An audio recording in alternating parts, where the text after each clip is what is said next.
নমস্কার, আমরা এই মুহূর্তে আছি আইএফএ দফতরে। আমাদের সঙ্গে রয়েছেন আইএফএ সচিব অনির্বাণ দত্ত। আজকে ছিল গভর্নিং বডির ইলেকশন, সেই ইলেকশন সম্পন্ন হয়েছে এবং সেই বিষয়ে আপডেট আমরা তার কাছে নেব।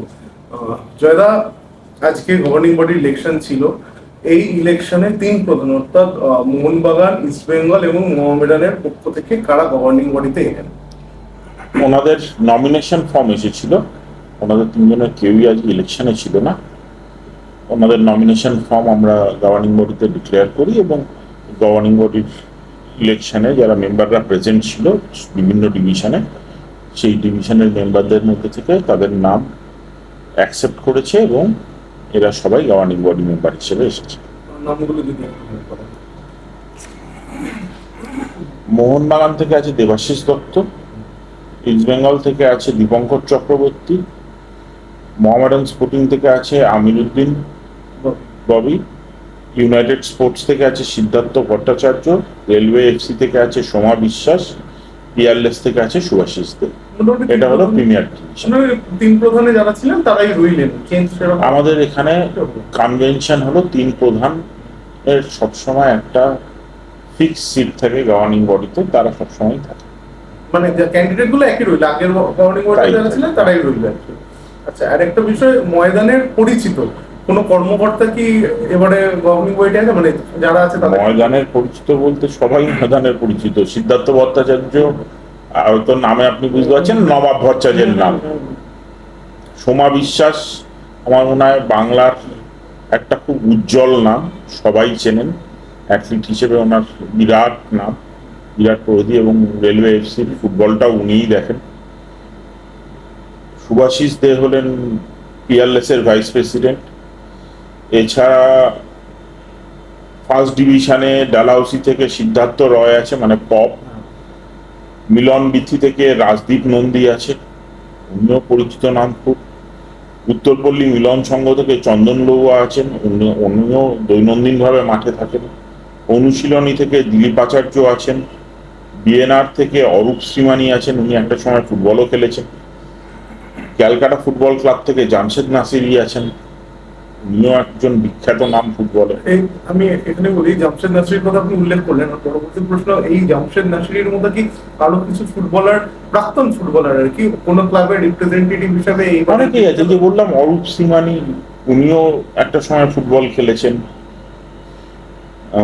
জহিদুল ইসলাম আছে তালতলা থেকে, উনিও একটা সময় সুনামের সাথে ফুটবল খেলেছেন।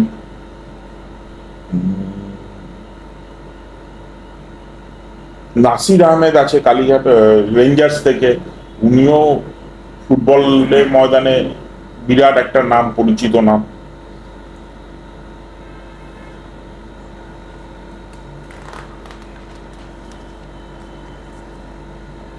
ফিফথ ডিভিশন থেকে অনেকেই আছে, তাদের মধ্যে অনেকেই ফুটবল খেলেছেন। দেবাশিস গাঙ্গুলি আছেন সুভাষজিৎ থেকে, মানে ভাস্কর গাঙ্গুলির ভাই। তো অনেকেই আছেন, শুভঙ্কর ঘোষ আছেন, উনিও ফুটবল খেলেছেন। বিভিন্ন ডিভিশনে বিভিন্ন জায়গা থেকে এসেছে। বিধান মণ্ডল আছেন। তো অনেকেই আছেন যারা ফুটবলটা খেলেছেন। আরেকটা বিষয়, এই বছর ইনফ্যাক্ট আমার মনে হয় জীবিতে প্রচুর ফুটবলার, এক্স ফুটবলার আছে। আরেকটা বিষয় হলো 31 তারিখ তো এজিএম। তো এজিএম এর প্রস্তুতি কিরকম চলছে? এজিএম এর তো প্রসেস ড্রিভেন হয়, প্রতি বছরই হয়। তার অ্যাকাউন্টস ক্লোজ হয়ে গেছে, তার রিপোর্ট তৈরি হচ্ছে, সব কাজ চলছে। অলরেডি চিঠি অলরেডি চলে গেছে ক্লাবদের কাছে এবং অ্যাফিলিয়েটেড ইউনিটসদের কাছে এজিএম এ আসার জন্য। তার প্রিপারেশন নিজের মতো চলছে।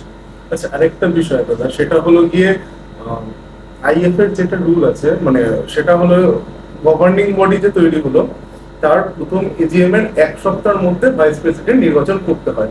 তো সেক্ষেত্রে আমরা এজিএস যে first meeting of the governing body, হ্যাঁ হ্যাঁ, তো সেখানে মানে ফার্স্ট উইক দেখতে গেলে তার মানে আপনার আগস্টের ফার্স্ট উইকের মধ্যে নতুন ভাইস প্রেসিডেন্ট নির্বাচন করতে হবে। তো সেক্ষেত্রে আমরা দেখেছিলাম গতবারে প্রায় 11 মাসের একটা টালবাহানা ছিল, তারপরে এজিএস নির্বাচন হয় না।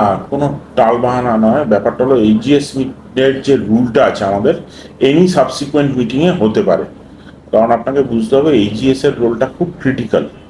দে আর এক্সিকিউটিভ ডেজিগনেশনস, মানে এই যে আমাদের লিগ চলে, এই যে খেলা চলে, তার অ্যাক্টিভ রোল কিন্তু এজিএসরা প্লে করে।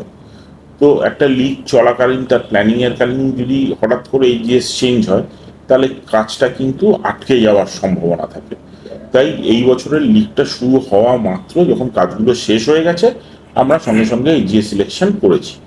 আর গভর্নিং বডিতে রাদার আমাদের কনস্টিটিউশনে পরিষ্কার লেখা আছে যে ভাইস প্রেসিডেন্টটা ফার্স্ট জিবিতেই হতে হবে।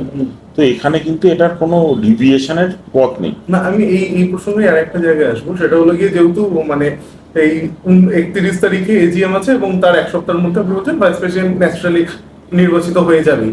আচ্ছা, এই যে বিশ্বজিৎ ভদবী যিনি আপনার ভাইস প্রেসিডেন্ট ছিলেন, তিনি তারপর এজিএস হলেন, তো তার যে পথটা বাকি রইল সে সংবিধান অনুযায়ী- সেটাও ওদিন হয়ে যাবে। হ্যাঁ, মানে সেটা কি এই যে 30 দিনের মধ্যে তো তিনটেই হয়ে যাবে। পূরণ করার কথা ছিল, সেটাই প্রথম যেহেতু জিবির পর এটা আছে সেই কারণেই ওটা হোল্ড করা হলো।